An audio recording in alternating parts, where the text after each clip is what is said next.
So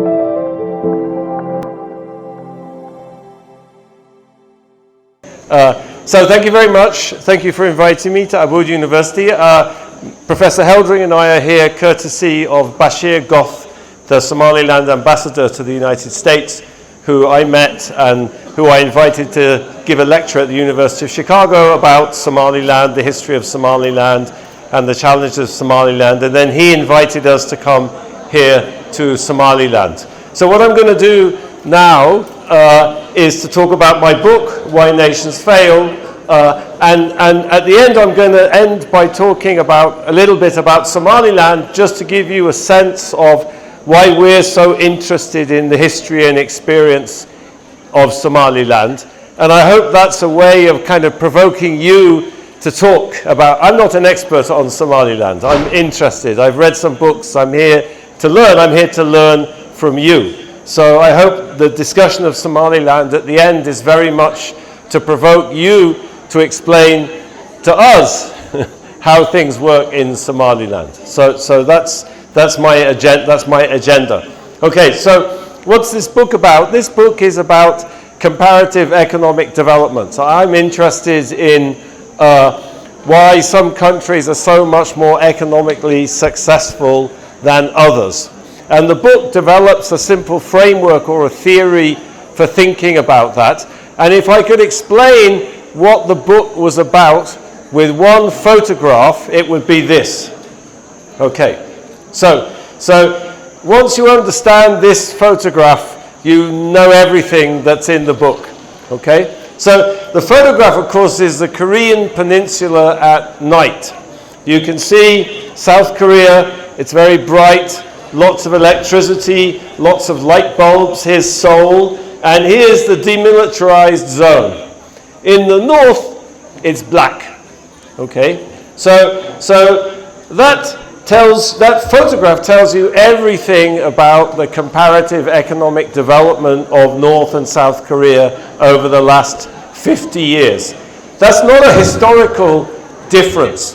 If you went back 50 years, 60 years, the levels of economic development in terms of income per capita in North and South Korea were very similar. So that's light represents an enormous economic divergence over the last 50 or 60 years. Now, instead of being equal in terms of income per capita in South Korea is over $30,000, and in North Korea it's about $2,000 or $3,000. Like a sub-Saharan African country, okay? And what's interesting about that figure is, in some sense, you know the answer already to what caused that divergence. I'm not going to dwell on it today, but part of the book is trying to argue against specific types of explanation for economic development. For example, cultural. Could it be cultural differences that created that enormous divergence in economic development in the last 50 years? Well, obviously not, because they're all Koreans. Everybody's Korean, north of the demilitarized zone, south of the demilitarized zone. They speak the same language. They have a long history of a unified political state, common language, common culture. So whatever caused the divergence between South and North Korea, it wasn't culture. It also wasn't geography. The Korean peninsula is fairly homogeneous from a geographical perspective. And in fact, you know what the explanation is. The explanation is that South Korea organized its society in a completely different way than North Korea did, starting in the 1950s and 1960s. And in particular, South Korea introduced institutions. That's a word I'm going to use a lot. What do I mean by institutions? I mean rules, patterns of rules in society that create incentives and opportunities and constraints. South Korea introduced very different sorts of institutions that created very different patterns of incentives and opportunities. North Korea, of course, is a communist state. Okay? The book is not about the difference between communism and capitalism. Okay? In fact, what I'll try to convince you by the end of my talk is that this difference is very similar conceptually to the difference between most poor and rich countries. The difference between poor and rich countries is the way they're organized and the way their institutions create incentives and prosperity that either make the society wealthy or keep the society poor. Just a bit of my own kind of intellectual history here. As I said, I'm not going to talk about, I don't have time to talk about alternative hypotheses, but many, many years ago when I was young and I started doing research on this topic with Professor Ajimolu, one of the things that inspired us was trying to debunk these ludicrous ideas about poverty in Africa that Professor Jeffrey Sachs, if you may have heard of Jeffrey Sachs, Professor Jeffrey Sachs was going around telling everybody that Africa was poor because it was in the tropics or it had malaria or countries were landlocked. And so many of our early scientific papers were trying to show that actually these geographical explanations didn't explain anything. This is just one example of, what I would call a natural experiment. It's a natural experiment because in some sense it's almost kind of random how Korea got separated into these two very different types of societies. Some institutions were here, very different ones were here, and this economic divergence was a consequence of that. Okay, so let me kind of, I could just stop talking now because that's it basically. But let me elaborate a little. Okay, and I'm going to come and talk about Africa. But let me talk about the United States. The first chapter of the book develops the theory by looking at the history of the United States, and it looks at another natural experiment, which is the town of Nogales. So there's a wall here down the middle, and to the north of the wall is the United States, and to the south of the wall is Mexico. Okay? So again, this is a bit like North and South Korea. There's very large differences in living standards north of the wall compared to south of the wall. There's big differences in public policy, and in particular there's big differences in security. Maybe you're thinking the boundary between Somaliland and the boundary between Somalia. There's big differences in security between, I would guess, along that boundary, okay? So that's a natural experiment too, but we use this natural experiment to talk about the history of this divergence between North America and South America, because again, like with Korea, when you go back in history, you see there was actually very few differences between North and South Korea. When you go back in history, you go back 200 or 300 years, again, you see very little difference between North America, Latin America, Mexico, and the United States. But then you have a divergence which is, not quite as large as that between North and South Korea, but extremely large and significant. And again, the argument is that's because of the different way that United States created institutions compared to Mexico. And I think the best illustration of that is not two areas, but two people, okay? And this is Bill Gates. So at the time we wrote this book 13 years ago, Bill Gates was the richest man in the world. And the second richest man in the world was a Mexican businessman called Carlos Slim. Everyone in this room probably knows who Bill Gates is. You probably don't know who Carlos Slim is, but I'm going to tell you who Carlos Slim is, okay? But let me tell you a little bit about how Bill Gates made his fortune, because for my purposes, it's not so important how rich he was, but how he made his money, okay? So Gates made his money through innovation in the computer software industry. When he was an undergraduate at Harvard, my ex-employer, he dropped out and he started a business, okay? And he became incredibly wealthy as a pioneer, starting Microsoft, as a pioneer in the computer industry. But he didn't just become very rich himself. He created enormous amount of wealth for other people. Why was that? Because he was an innovator and he created ideas, okay? So economists have known since the work of Robert Solow in the 1950s that what drives economic development, what drives economic growth is innovation. It's productivity change. It's new ways of raising human productivity. It's entrepreneurship.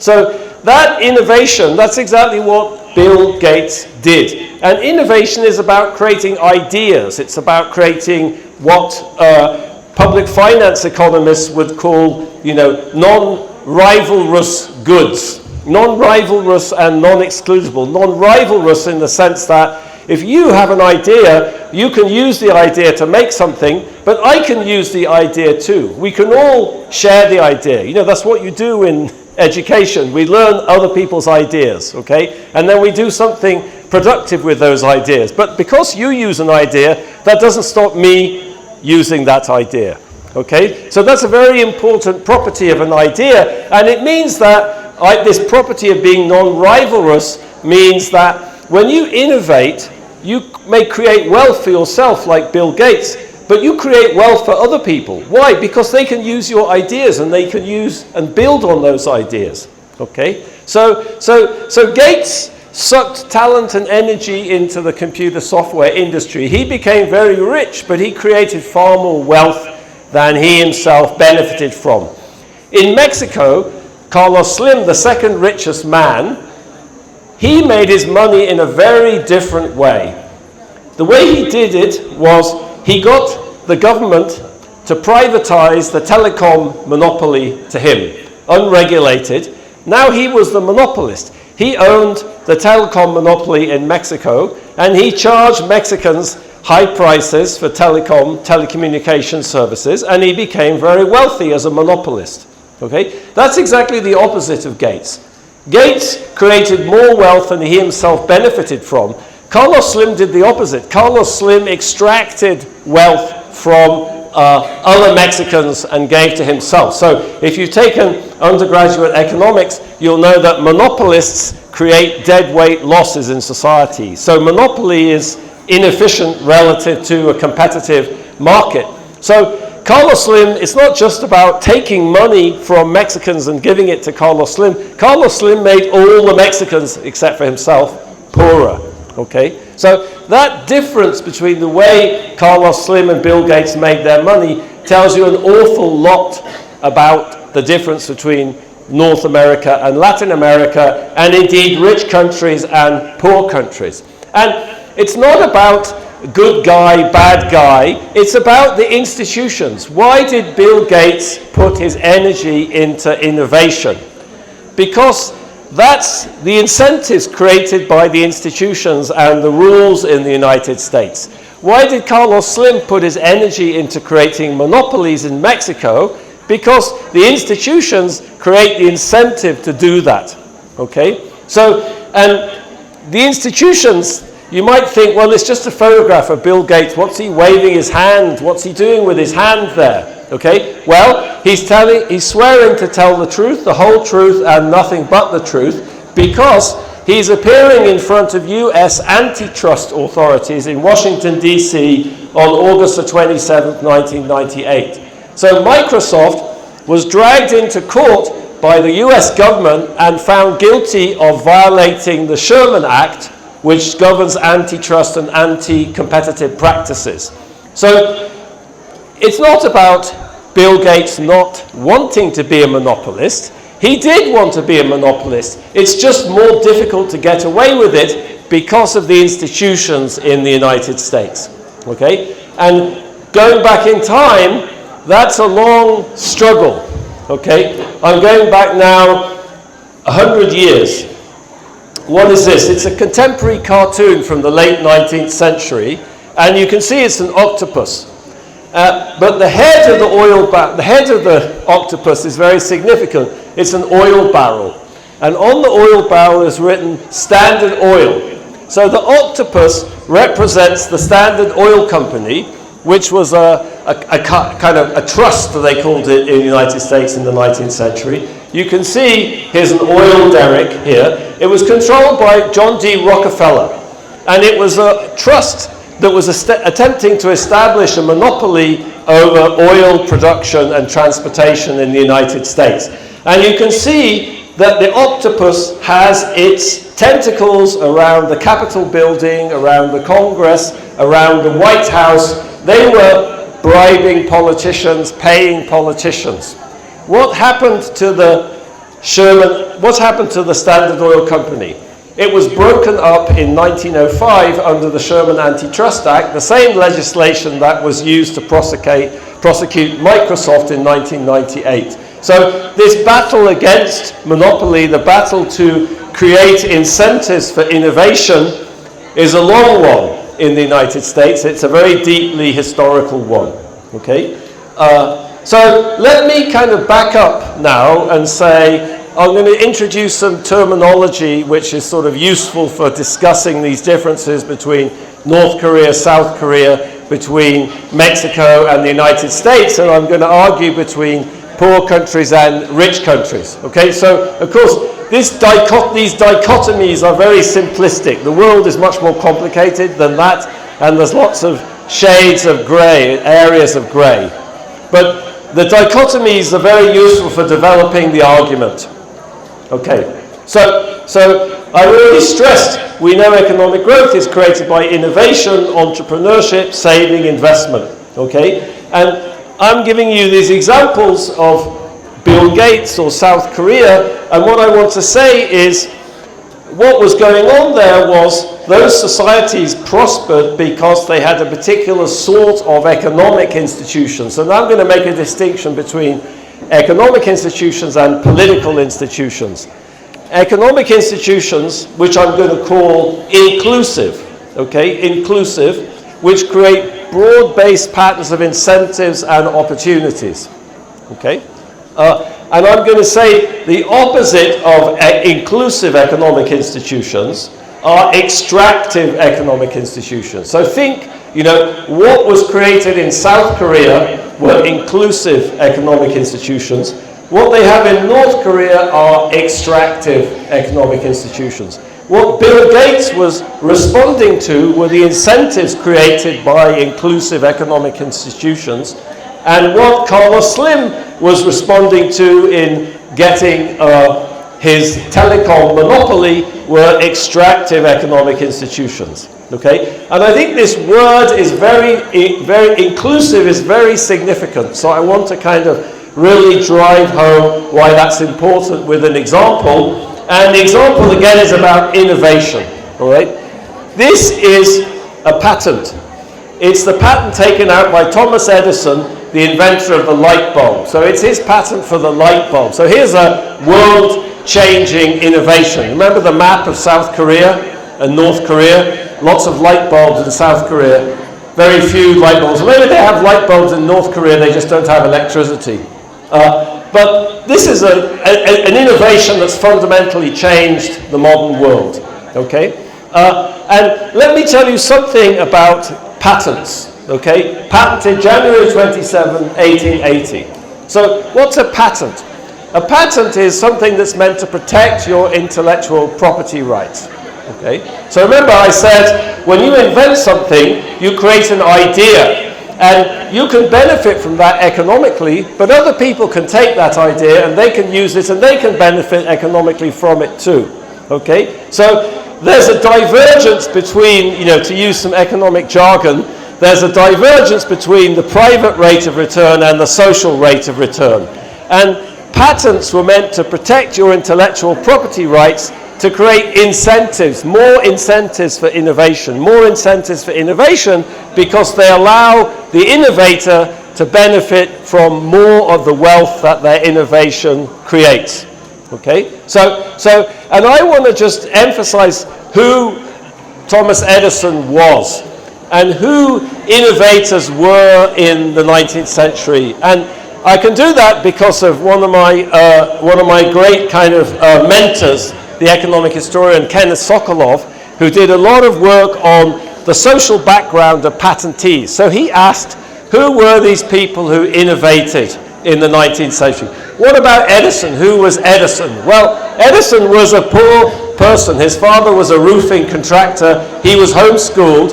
He didn't have any advantages in life except he was an incredibly driven and talented person. Okay? And when you look at the social background of innovators, what you see is that ideas, creativity, talent, ambition is spread out in society. You don't know where it is, but if you're going to become a prosperous society, you need to set up a set of institutions that allows the society to tap into all of that latent talent and creativity and energy. Okay? So, I work a lot in the Democratic Republic of Congo, and that is not a place where people have incentives or opportunities. And if people ask me, in one sentence, why is the Congo poor? I just say, I can tell you in 2 words why Congo is poor. Why is Congo poor in 2 words? Who knows 2 words why Congo is poor? Not Joseph Kabila. It's wasted talent. That's what it is. It's wasted talent. The Congo is full of incredibly clever people with potential, with energy, with visions, with ideas, with dreams, but they can't take advantage of them. They can't get the opportunities to turn that energy and vision into success for them, for the society, into wealth, into ideas, into businesses, into innovation. So that's why inclusion is so important. This word inclusion, it's not just a buzzword, it's something fundamentally important for an economically successful society. Okay, so inclusive economic institutions, extractive economic institutions.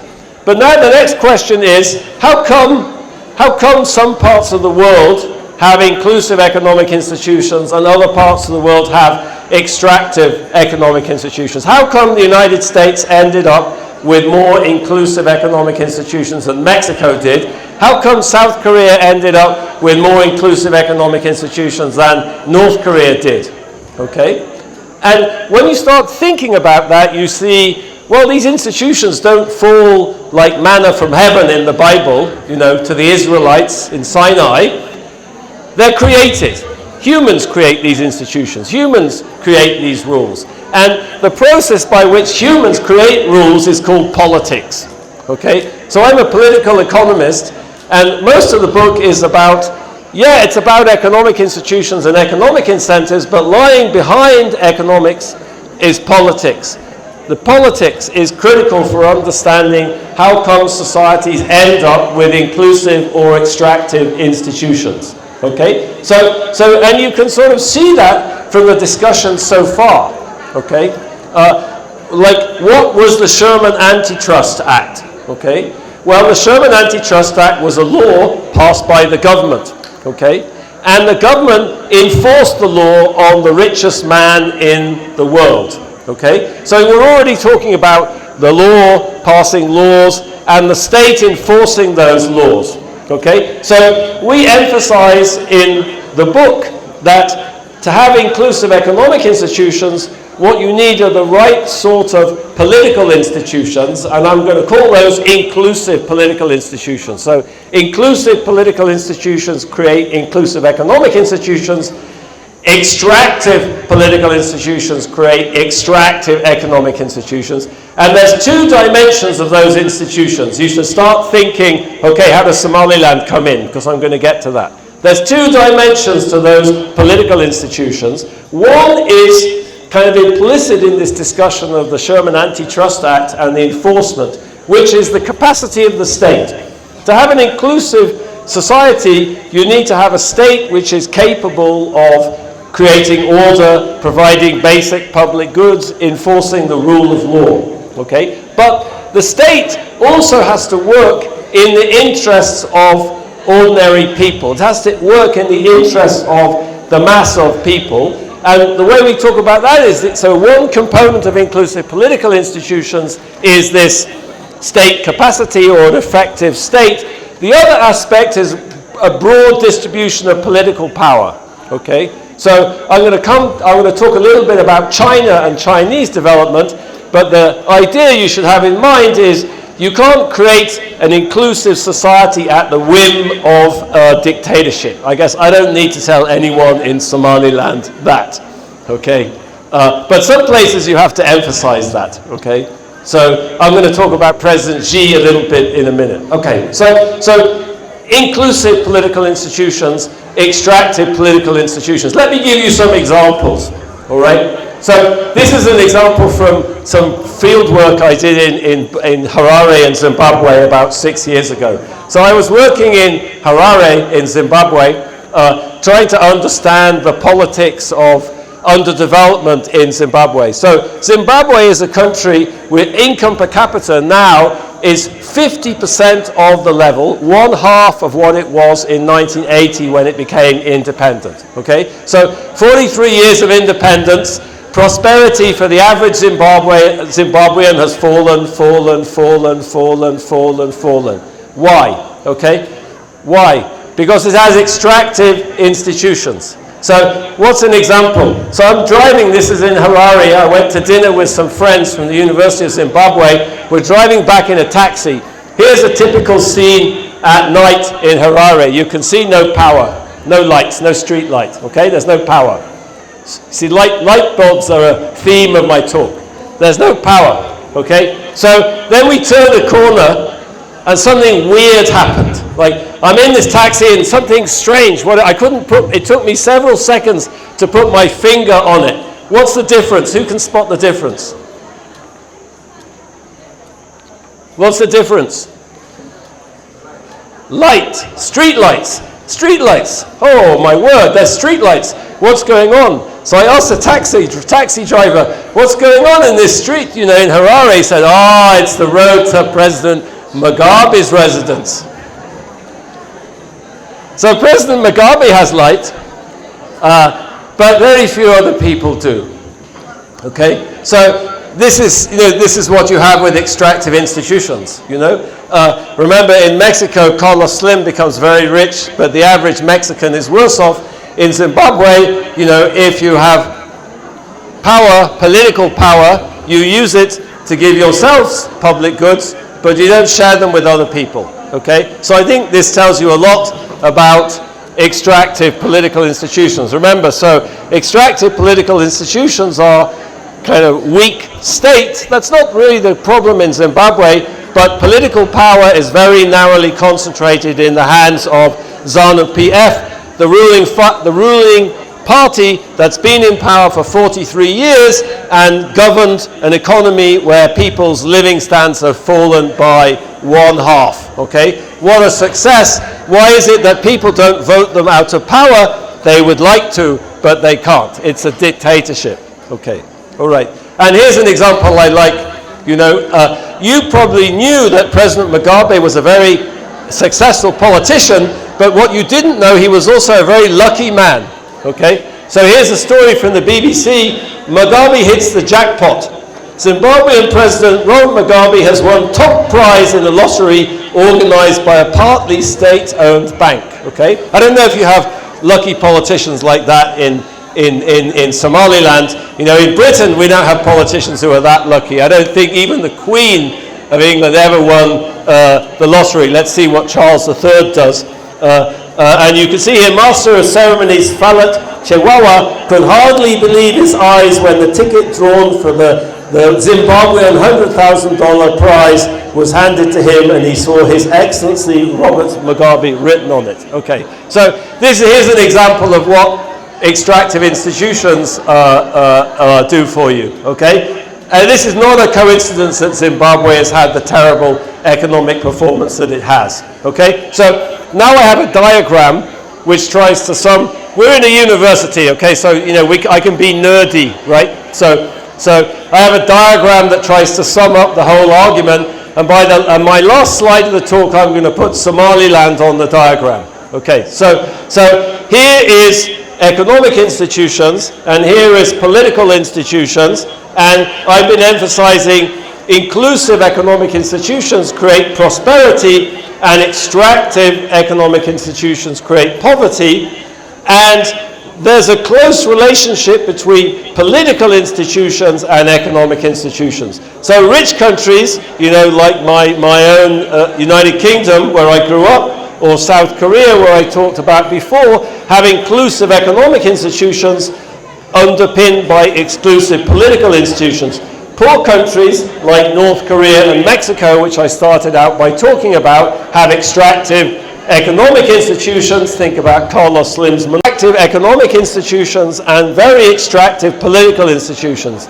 Black people could not vote, they were completely disenfranchised. Only white people had political power in apartheid South Africa. And